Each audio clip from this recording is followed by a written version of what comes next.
Well hello guys, WhatsApp. आज हम लोग आइंस्टीन के बहुत ही गजब के इक्वेशन के बारे में बात करेंगे। बहुत गजब का उन्होंने जो इक्वेशन दिया है, बहुत माइंड ब्लोइंग है और माइंड गॉबलिंग है।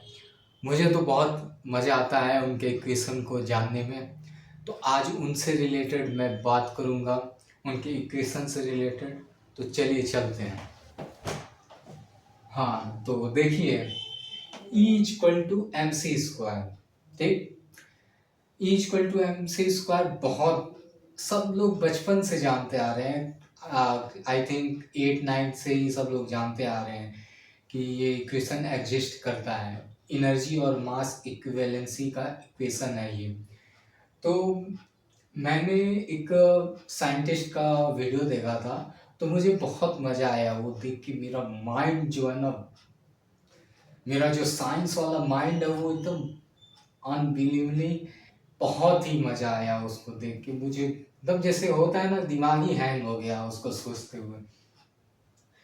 तो इसमें E equal to M C square है। ठीक, तो इसका कहने का मतलब क्या है इस इक्वेशन का, कि energy is fast moving matter, energy is fast moving matter and mass या मैटर इज स्लो एनर्जी।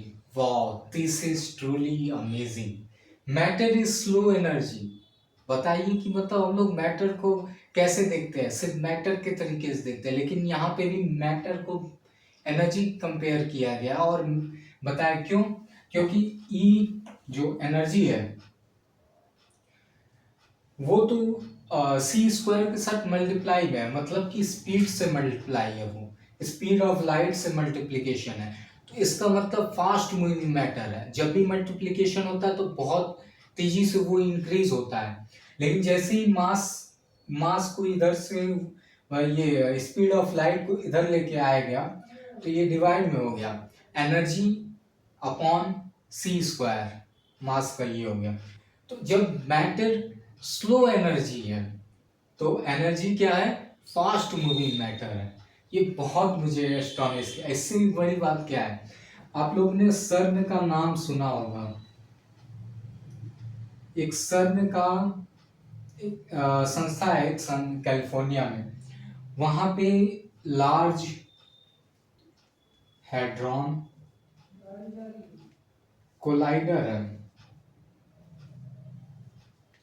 तो इसमें बेसिकली क्या होता है कि लार्ज हैड्रॉन कोलाइडर में आपने बहुत सारी चीजें देखी होंगी, बहुत सुनी भी होंगी कि सर्न में ऐसे ऐसे पार्टिकल्स को बहुत तेजी से 99% of the speed of light पे अचीव करवा के पार्टिकल्स को उस स्पीड पे टकराया जाता है। उसे जो कंक्लूजन निकलता है, उससे जो स्टडी मिलती है, उसको पब्लिश किया जाता है।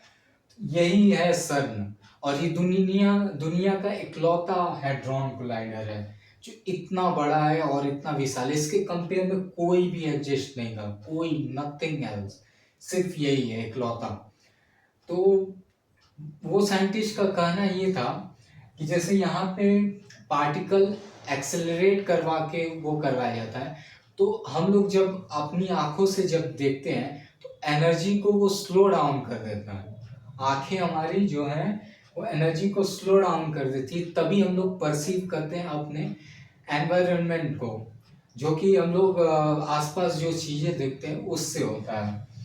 तो अच्छी बात ये है कि ये जो सर्न में पार्टिकल एक्सेलरेटर का यूज होता है, तो हमारा माइंड जो है, हमारा जो माइंड है वो पार्टिकल डिसेलरेटर है। इसके बदौलत मास इज स्लो एनर्जी। समझ रहे हैं? मतलब कि एनर्जी को स्लो डाउन करके हमें थिंग्स को, जैसे ये लैपटॉप है, ये वाइट बोर्ड है, वाइट चार्ट है, मार्कर है, हम कैसे देख पा रहे हैं? क्योंकि इसकी एनर्जी स्लो है। समझ रहे हैं आप? क्या गजब की बेहतरीन चीज है इसमें। तो इसकी एनर्जी स्लो है, इसकी वजह से हम लोग परसीव कर सकते हैं, मतलब हम लोग रियलिटी को परसीव कर सकते हैं। इसमें ये बोला गया है। और भी चीजें हैं, लेकिन आगे भी मैं बताऊंगा। हमारा माइंड जो है, मतलब पार्टिकल डिसेलरेटर है। सर्न में जो होता है वो तो अलग चीज है, पार्टिकल एक्सेलरेट करवा के उसको वो कोलाइड करवाया जाए। हमारा जो माइंड है, wow this is truly mind बोगलिंग।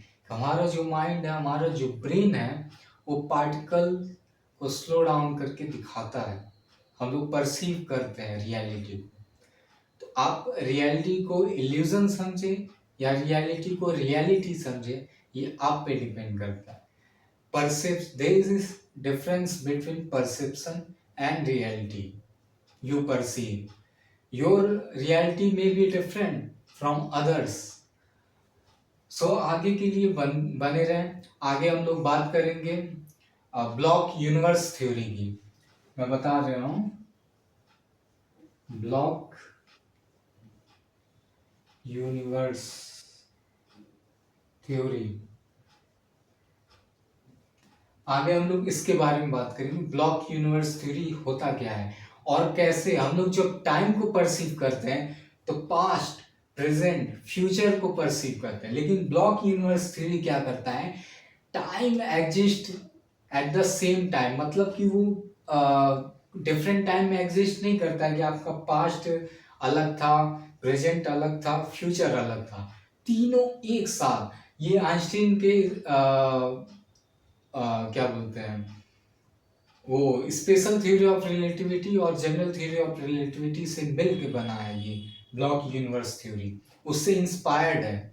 तो आगे के वीडियोस में मैं ब्लॉक यूनिवर्स थ्योरी के बारे में बताऊंगा और हम लोग आर्ग्यू करेंगे इस चीज पे कि टाइम वाकई रियल है या आइंस्टीन के अकॉर्डिंग टाइम एक स्टबन इल्यूजन, एक जिद्दी इल्यूजन, एक जिद्दी माया है। इसके बारे में पता करेंगे।